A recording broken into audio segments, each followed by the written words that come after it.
Driveways and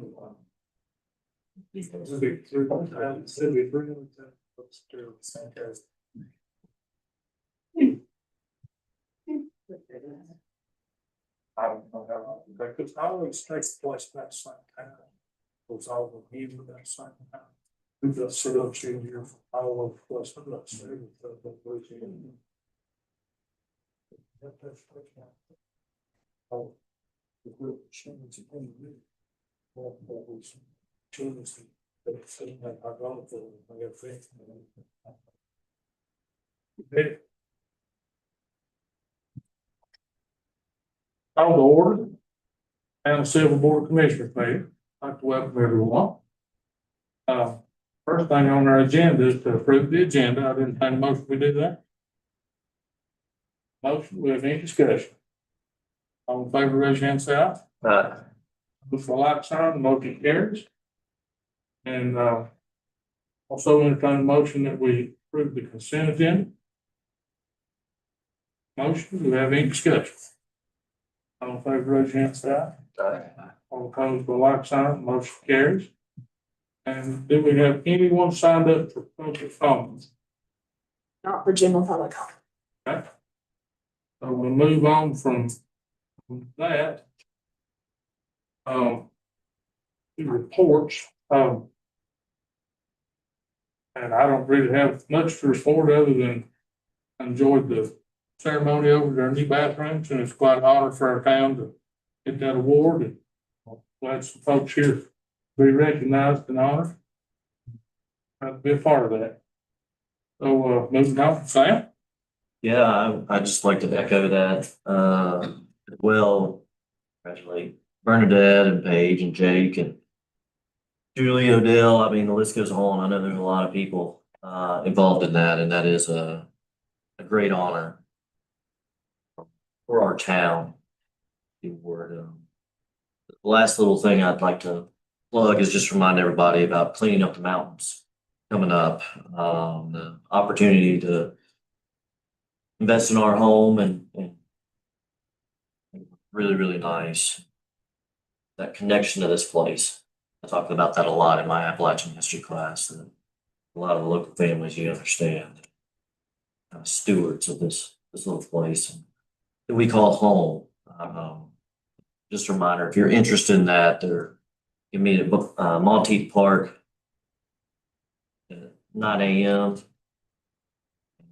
Provide all the supplies and trash bags and gloves and things like that. So, yeah, I'd encourage folks, if you're interested, to volunteer. What? What's the date on that, Sam? That's Saturday, the 11th. Okay. Right? I don't have anything to report this time. Thank you. Okay.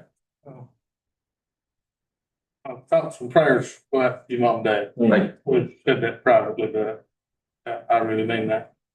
Yep. Nothing to report, please. Just a report on the Sylva Support Stop Box by there day before yesterday. It looks really good. No litter. It's been painted. It's presentable. While I was there, I popped in at community table on top of the page. They've been feeding a lot of people there, which is not a great thing, but people who do need it, big fed.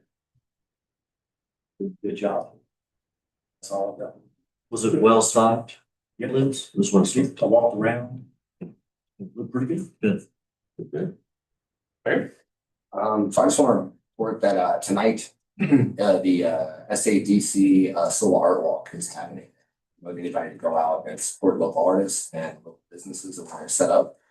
It's a nice night out in town. So take some friends out and go enjoy some art and some food, drink with your friends. Good deal. All right, that moves us on to our manager's report. Good evening. Thank you, Commissioners McGuire and Estridge, for volunteering to attend the homelessness roundtable next week on the 16th. That will be a quorum. So since I won't be able to make it, if you could report back, if you want to report back anything to me, I'll pass it along to the board. The draft budget will be emailed to you the 17th. So copies will be printed if you want to pick them up here to review before the budget work session, the 23rd. So that's right after our regular 9 a.m. meeting. Chief Hatton's retirement is April the 30th from 2 to 4 in the atrium of the historic courthouse. And Amy Sumner will be sworn in as police chief May the 1st at 3 p.m. at the top of the courthouse steps. We're reminded that Greening Up the Mountains is from 10 to 4, April the 25th. Vendor spaces are full. And we've received the report for options on the Fisher Creek Dam. Staff are in the process of reviewing it, and that'll be discussed in detail at an upcoming budget work session. Engineering on Scotts Creek is continuing, and we've just started our weekly FEMA meetings again. We're told that it could be mid-August before funding is obligated, but work's continuing in the meantime. The recreational trails program grant was, the one trail was completed last week. So it ended up being longer and has 2 bridges. So the waterfall is now viewable. And the Duke Energy Foundation grant has $628.01 remaining. And we've gotten permission to just use that as regular trail maintenance. So now we'll start the closeout on both those grants and then start the Parks and Recreation Trust Fund grant. We'll start that by developing the RFP. And also, project update, Petite Park restroom is still scheduled to be completed within the next couple of weeks and open by Greening Up the Mountains. Any questions? Okay, thank you.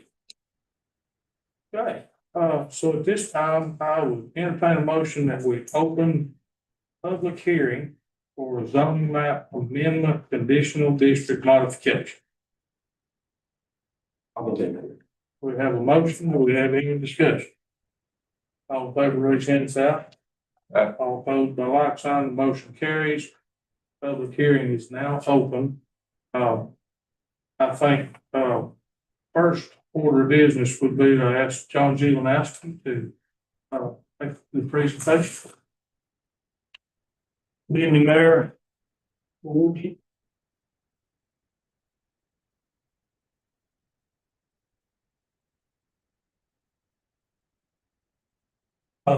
For the audience tonight, my name is John Jelanowski. I'm the senior planner of Jackson County. The town is in an interlocal agreement with the county where the county planning department operates as their planning and zoning administrator. So that's why the county is involved. I have my Sylva hat on tonight as the zoning administrator for the town. The application before you tonight is for a modification to a conditional district zoning that was approved by this board back in 2023. The applicant is COOP Properties LLC, is the property owner. Solstice Partners LLC, Kathy Connor's partner, is the applicant. Property location is on Savannah Drive, PIN number 7631661393. That is this property highlighted in yellow right here. You can see it's just up from the intersection of Harold's Grocery Store, just up Savannah Drive from the intersection of Business 23 Main Street and Savannah Drive. The current property zoning is General Business District, ETJ. The ordinance sections for review are Article 3 Procedures, Section 3.5.J, Review Process Conditional Zoning, Section 3.9.B, Zoning Map and Amendments, and Article 4, Section 4.4, which is Conditional Districts. The description of the request is that the applicant is requesting a map amendment to create a general business conditional district on the property identified by PIN number 7631661393 to allow for a multifamily residential development. The Town Board of Commissioners may approve conditional districts through their legislative review process identified in Article 3 Procedure Section 3.5 Review Process of your zoning ordinance. This proposed conditional district for a multifamily residential development includes Now, this is a modification to the existing current valid rezoning that took place in 2023. This application or modification request is for three-story structures consisting of 12 one-bedroom units, 30 two-bedroom units, and 18 three-bedroom units. You could see the breakdown there in your packet. The previous application was for 3 two-story buildings. This would be for 60 total units. The previous application rezoning that currently stands is for 48. The current application is for 126 bedrooms total. Included amenities are a community center with laundry and computer center, playgrounds, and covered picnic shelter with tables and grills. This is a preliminary site plan. So you can see the location of the 3 residential multifamily buildings, the parking area. There's a gazebo here. This is the community center with the computer room, meeting room, etc., playgrounds, barbecue, picnic area. Again, this is Savannah Drive here, and there would be a sidewalk that would go the length of the property across and the length of Savannah Drive on the property. The background is that the property for this development is located on the south and west sides of Savannah Drive and approximately 1,120 linear feet from south from the intersection of Business 23, West Main Street, and Savannah Drive intersection. The area of this vacant property is 6.83 acres total, and the proposed complex would be developed on the entire tract. Public utilities will be provided by the Tuckasegee Water and Sewer Authority for water and sanitary sewer, and Duke Power. This property will be served by the Sylva Fire Department. Driveway access will be a 3-party encroachment agreement for the sidewalk and will be required from NCDOT during the review approval process, as Savannah Drive is a state road, which is secondary road 1356, which would also include some encroachment and a driveway permit from DOT as well. Application response is that the applicant is requesting a zoning map amendment to create a general business conditional district on the 6.83 acre property. Article 4, Section 4.4 conditional districts of the town zoning and subdivision ordinance allows the town board of commissioners to create these districts. Below that is the section out of your ordinance that discusses what a conditional district is. And it was put in there by state statute, which was a mandate from the state, giving a tool for the towns and local governments to have conditional districts, which were basically a specific district within, in this case, town limits that would allow for specific allowed uses on this property alone. A lot of times, if you're doing a map amendment, you're changing districts totally, non-residential to residential, vice versa, or you're asking for a change of use, allowing for use that's not allowed in this district, which would be district-wide. It would be if you're wanting to add a restaurant to the professional business district, for example, that use would be for the whole professional business district, not just one property. This ask, and for conditional districts, it's property specific, and it runs with the property, not with ownership. It runs with the property. The history of this, if you don't know, this has gone back to probably 2017 or 18. This is probably the 5th time we've looked at this, and because of the nature of this workforce housing, it requires a lot of other permitting from the state and other agencies. So this is the first stop to get that approval before they move on with their application process. Very competitive process in the state, so that's why it's taking a lot of time. Site findings. The conclusion of planning staff is that the proposed development can meet or exceed the regulations set forth in the zoning ordinance, including the general business district standards and required development regulations, which are all in Article 7 of the zoning ordinance. Approval of this conditional district is required by the town board of commissioners for this application. Planning staff will issue a zoning permit at the time of final plan review and approval. So what would happen at that time is this is not the final stop. If they were to get approved on their next step with other agencies, they would have to produce final site construction plans, which would include stormwater, landscaping, sidewalk, parking schedule, et cetera, for the site. And also they would have to comply with architectural standards that are found in your zoning ordinance as well for all of the buildings. So the community building that's shown here on the screen, and then multifamily buildings, all of those would have to comply with the standards of your ordinance for siding and appearance and offsets and setbacks and all those types of things. So that would be applied at that zoning permit approval. So they would be coming back for that final review from planning staff to ensure that the zoning ordinance, the specific technical standards of the zoning ordinance are followed. They don't need those final plans for this review because we're just looking at the rezoning of this or the modification of the rezoning at this time. So I just wanted to get that out there that anything that is required that you're not seeing here, you might have a question on. These are not final plans. These are preliminary plans. And the next step would be for them to come back if they get their final approvals to come back and work with planning staff on the nuts and bolts of the ordinance. So in your packet, there's several floor plans, elevations of the buildings, community building here in this case, what that looks like. And I am happy to answer any questions. I just want to pass on that the planning board did review this and unanimously approved recommending this to the town for approval. Do I understand that this is the second time this modified it at one point in time before, and this changing because this is more bedroom? Yeah, well, this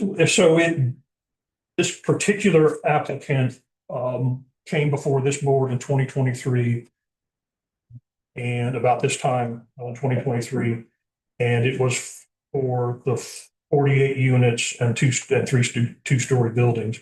The ask now is to increase the height of those buildings to 3-story, which would still comply with the ordinance standards, and to expand the number of units and bedrooms. Prior to 2023, I think we looked at it maybe 3 other times, and it was a different application. It was a special use application because at that time the ordinance, before the ordinance was recodified in 2022, the uses for multifamily and general business, they were required to have a special use permit. And if any of you all were on board at that time, that is a very involved, it's a quasi judicial process. It was, it's more of a court proceeding that the board sits as the judge on that. And so that, I think we reviewed 3 times, if I'm not mistaken, 2 or 3 times. This is a much simpler modification. Yes, so the conditional district allows for the town with reasonable conditions to negotiate basically with the applicant on what the process or what the end result would be. And it's, when I say reasonable, I mean, something that's not in the ordinance. For example, if the town was wanting to see, hey, we want more street trees, for example, that may be something that you can negotiate with the applicant. And as part of the conditional district. The ordinance standards that you have, development standards, are pretty stout when it comes to those things for new development. So unless there's something on your mind that you are concerned about, a lot of those things would be taken care of at zoning permit approval and review process. Thank you very much. So fundamentally, this is something that we've already approved, aside from the fact that it's going to be 3 stories instead of 2. That's correct. And the number of units. So going Yeah. from 48 to 60 and then the 48 to, but. And in the staff report and on the plan, but in the staff report, I added that box, that table that breaks down the number of units and the number of bedrooms.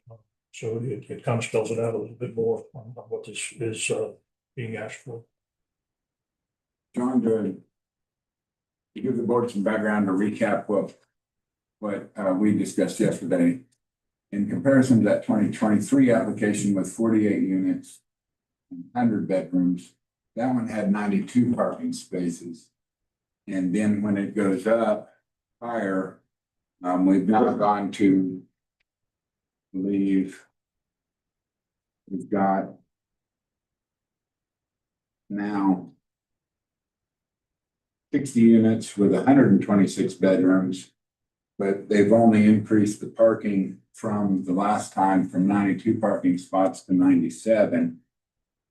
According to the zoning, I mean, and that's just me, all counting the spaces in that. Our zoning standards under 712, it's one parking space per studio bedroom up to 2 per unit.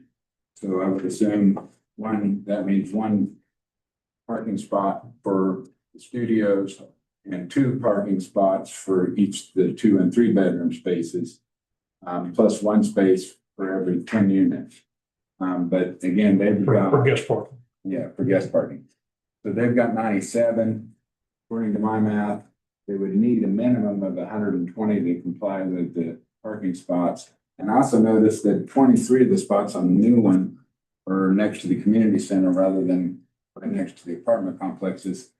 As a conditional use, can we require that they have a minimum, and that they have to have at least the 120 parking spots? I mean, in other words, if this board votes on this, can it require that at minimum it has the 120? Yeah, understand, this is just a placeholder. When they come back with final site construction plans, they have to meet the minimum standards of the ordinance. So the parking schedule is going to be applied at full tilt. And in my design background, and a lot of you may not know that I've come from a world of engineering and surveying and building, but this property for the most part is relatively flat. There's 2 shelves here, but they could capture a whole lot more parking in this island right here. And then especially on a smaller building, they could side load here and here and adjust some of that if they need to. So the parking, in my estimation, is not going to be an issue. The applicant's representative Tammy is here tonight and she could speak to that directly, but I don't see any issue with the parking at all and gaining that. Getting the 126. Okay, then the other thing I noticed, I think from the 23 application to the 26 application is the 23 application had a little children's area, play area. Yeah, there's a playground. It's located next to the community building. Okay, great. And then is there any requirement on the green space? It seems like in our mobile home parks, we have like the green space area requirements. Do we have that in this? I'm just asking, I don't. In the subdivision ordinance, yes, you would, or section of that, you would have a minimum open space that would be required. So not really a subdivision. However, there would be, in most cases, it'd be a 10% open space. There is more than enough area that is not being developed, that's not with a hardscape or impervious surfaces that could be considered open space. And most ordinances, and yours included, any open area like playgrounds, picnic areas, et cetera, are included in that open space calculation. So you're comfortable that the property's big enough to hold the parking that will become necessary eventually? Absolutely. Okay, good. Anybody else have a And question? the open space is already more or less is there. It is. Yes. Yeah.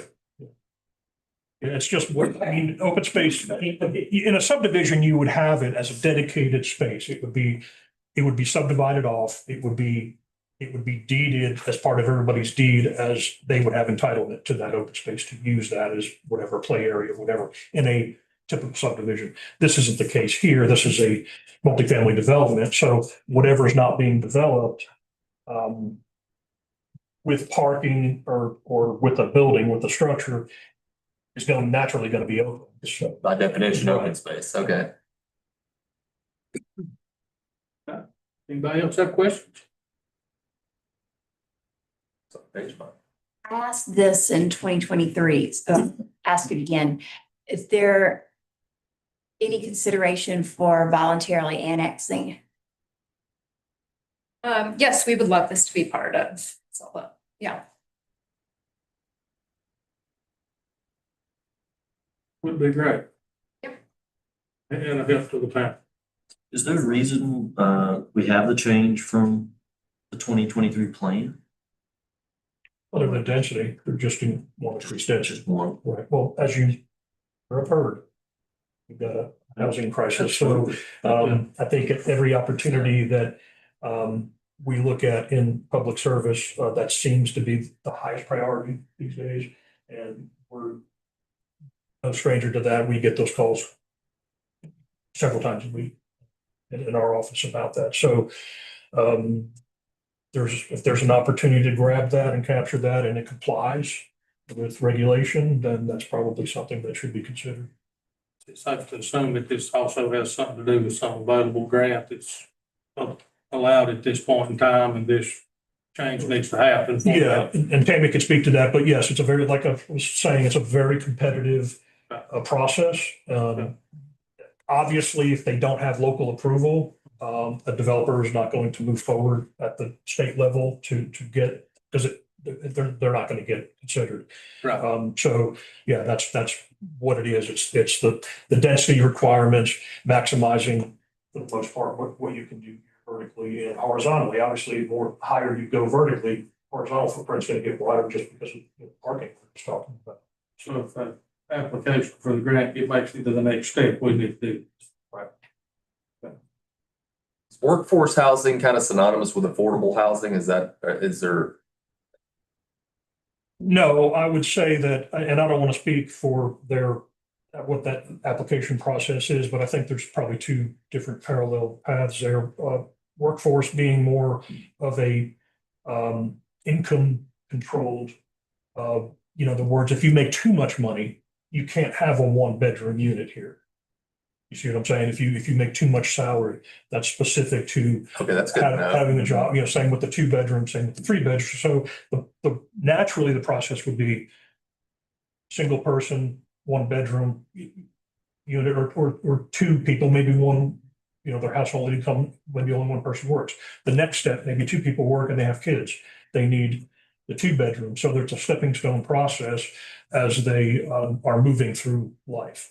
The arc of life. The affordable housing is pretty broad. Yeah. What's affordable, right? It depends on, maybe you make too much money. If you make too much money, you still can't afford a $500,000 home, right? In a lot of cases, but so it's a delicate balance. Of course, Tammy, I don't want to step on toes.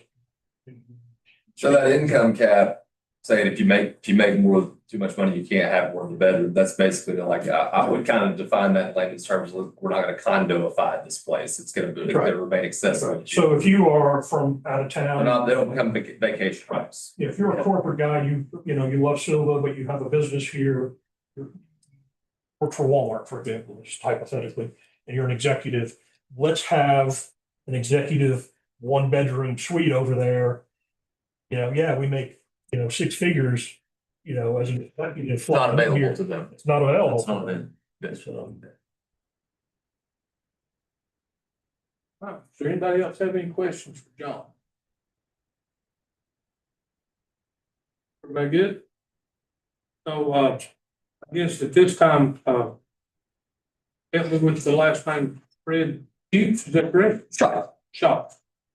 Like a door, open and shut. If you'd like to speak, you're more than welcome.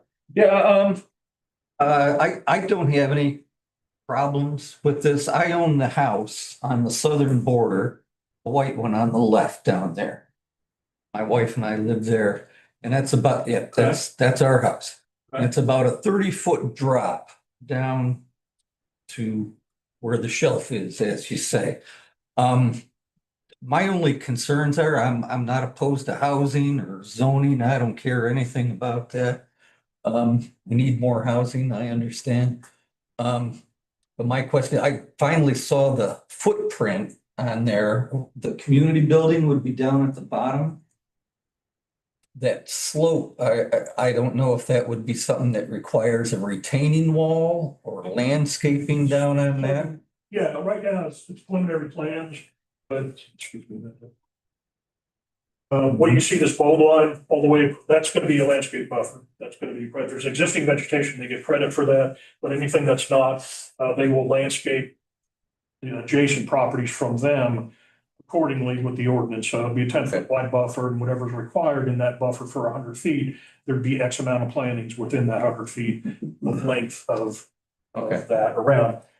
Yes, you can see these lines. These are contour lines Right. that are here. Yeah. There's no wall shown here, but they're not building up near the property line. This is going to be where this contour is right here. You can see how flat it is.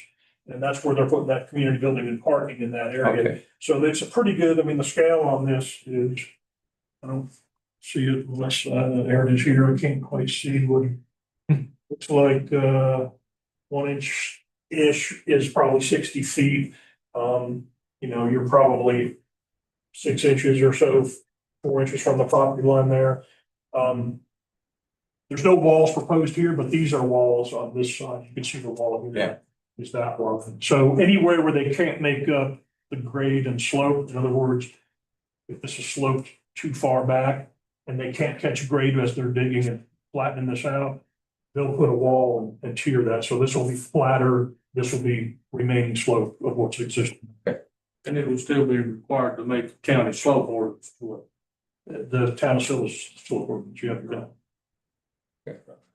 All right, I guess my other concerns were, and now that I see the layout here, proposed layout, where everything's gonna be, my worry was being up on that ridge that you're gonna build 3 stories now instead of 2. Am I gonna be looking into somebody's bedroom right there, or? But Yeah, that's this the is the community building. Community building's one level, so it's gonna be down 1 story, down well below you. Again, you're well above them at this property. Right. You're pretty far away from building number 2 here. Mhm. And there is a portion of a wall, and again, they are down slope. Right. They're not built up and 3 stories looking in. How So about light pollution? Am I getting, everything gonna be directed away it is, so towards the property? the town's ordinance has lighting standards and a lighting section in there. And it does speak to any kind of lighting, you know, try to avoid halo lighting, but obviously not directing lighting at adjacent properties. Okay. There's a lot of lighting that's required by code for, you know, access and so forth. And then for safety of the parking lot, I'm sure that they plan on lighting that just for residents. But yes, it would be a violation if they were to put, for instance, a 40-foot pole behind the community center and aim it and point it in your bedroom. Yeah, I wouldn't expect them to do that. That's how you understand, yeah. I know you got a light. Okay, that's it. That's why I say keep rocking that baby consume. Thank you, sir. Tammy, then we're doing this, you're the ramrod violation. Would you like to speak or? Thank you for having me today. I'm just here to answer any questions you have. I wasn't with Solstice Partners in 2023, so I sort of inherited this project, and the additional units generally make the community operate better. There's a little more cash flow for the property managers to take care of the site. But yeah, just happy to answer any questions, and we're hopeful this time of it. It seems to come to us as a recommendation from our planning board. I've heard no opposition to this unless you want to try to talk us out of doing this. It sounds like it's gonna happen. No, and we're happy to work with you, and if this does get built, you can have my cell phone number, and you'll just let us know if there's anything going on, because we want all our neighbors to be happy with us. Okay. What are I realize this, I'm not trying to put you on the spot, but what are the chances of this making it through the process? We Do you think have a- it's got a really good shot this year. There was a big shift in the funding that John was talking about. It's very competitive, but they're trying to spend more of the money in Western NC after the hurricane. So we think there's a better chance for Jackson County this year. Okay, what would be the approximate timeline if it were? We will find out about funding usually at the end of August. And then it takes about a year to get it like fully civil engineered and break ground. And then probably another year to actually build it. You have to be in May, right, with your application. The May is the final application, yeah, and then the North Carolina Housing Finance Agency, which gives out this funding, makes their decision, and by August, we usually find out. Tammy, could you really quickly, briefly, because I don't know that everybody here understands that there is a scoring process with this. Yeah, so each site gets a score, so we've already gone through site score, which basically it has to be in good proximity to like amenities such as a school, shopping, pharmacy, just kind of like important things for daily life. And this site does get a perfect score, which is really hard to do. It's also really hard to find a relatively flat site in the mountains. So this is like a really wonderful site for this type of project. And then in addition to that, it has to be far away from kind of noxious uses like a wastewater center. So this has gotten a perfect site score. And basically the next step is that they rank all the counties. Again, there's like a lot more emphasis in the western counties. So we think it ranks really high this year in 2026. Good deal. Yeah. I'm Thank assuming you. Harold Supermarket helped that scoring process. quite a bit. Absolutely. Yeah. Absolutely. So does anybody else have anything they want to say during this public hearing? I've got a question, Mr. Schott, have you spoken to your neighbors and gotten a kind of sense of how No, neighbors? well, I'm on the dead end street, so I got one neighbor next to me and we haven't discussed it. Okay. But I did come to the meeting in 23. I would assume letters went out to everybody that could possibly join. Yeah, we got a letter. Yes. Okay. So assuming everybody else did. Yeah. I do have a problem with the end of the street, Okay, which is not relative to this, but okay. it's a dead end. I'd like to know if the town could come out and put some gravel or asphalt or something down because everybody drives down, including the postman, and they're tearing up my yard. They come down, they pull in, they turn around. This was your chance. I don't blame you. Yeah, got your shot right there. I left a message for, what's his name, Jake? Yeah, Yeah, about 2 months ago, never heard from him. okay. If you'll leave Paige your phone number, I'm sure you can get a phone call back. All right. Okay, so. Everybody good? Everybody spoke? Everybody's got anything, nobody got anything else to say? I'd entertain a motion, we close the public hearing. We have a motion, do we have any discussion? All in favor, raise your hand, say aye.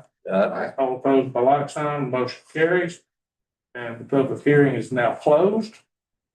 And the next thing on our agenda is, in the new business, is the zoning map amendment conditional district modification application. We entertain a motion that we approve it. We have a motion. Do we have any discussion? All in favor, raise your hand, say aye. Aye. All opposed, the like sign, the motion carries. And I'd also entertain a motion, that we approve the, statement of consistency, which Brad's gonna read to us, and then we'll vote on it. Yes, this is a statement of consistency pursuant to General Statute 160D regarding a proposed zoning map amendment to apply a conditional zoning district to parcel identified by PIN number 7631-66-1393. Town of Sylva Board of Commissioners has found the conditional district zoning map amendment to the parcel identified by PIN number 7631-66-1393 to be supported by the Town of Sylva 2040 land use plan. We find the proposed amendment to be consistent with the key drivers for the plan for Sylva identified on page 20 and corridor specifications found on page 29 of the Town of Sylva 2040 land use plan. The term driver refers to a top planning consideration that shapes the plan for Sylva. More specifically, driver 2, providing diversity in housing choices. To align with the vision, Sylva needs a wide range of housing options to attract the full range of employees necessary for existing and future employers and service providers. In addition, providing a wider range of housing provides more options for Sylva residents as they age over time, allowing residents to stay in their community as they age in place. Diversifying the mix of housing types in Sylva would offer more choices to the consumer. Also, urban neighborhoods. The urban neighborhood character area includes existing residential and new areas where it is envisioned that the reinvestment in the community can and will occur. Focus on things such as the walkability to downtown Sylva and the town's other commercial areas. Higher density residential units and live-work units are included in the urban neighborhoods. This parcel lies in the town's ETJ area directly adjacent to the urban neighborhood corridor area of the town of Sylva 2040 land use plan. We therefore consider the proposed zoning map amendment to be reasonable and in the public interest. Next, we form a motion to approve. But we did approve. Approve the statement. We have to vote on the statement. Yes. So I entertain a motion, we approve the statement. Have a motion. Do we have any discussion? All in favor, raise your hand, say aye. All opposed, by like sign, the motion carries. And that matter is closed. The last thing on our agenda is to make an appointment to the planning board. And we have one applicant, Mr. Rob Burns, is that correct? Yes, this is for an unexpired term that ends June the 30th of 2026. So if Rob is appointed, he could fill the remainder of that term and then be appointed again. And our regulations are three-year appointments on the planning board. Change that to 4.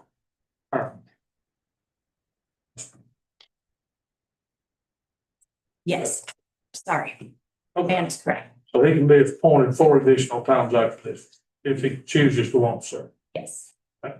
So I'd entertain a motion that we appoint Rob Burns to the planning board.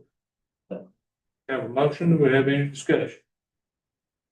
All in favor, raise your hand, aye. All opposed, by like sign, and the motion carries. And it's time Mr. Brad Waldrop adjourned us. I will make a motion that we adjourn. We have a motion to adjourn, do we have any discussion? All in favor, raise your hand, say aye. Aye. All opposed, by like sign. We stand adjourned.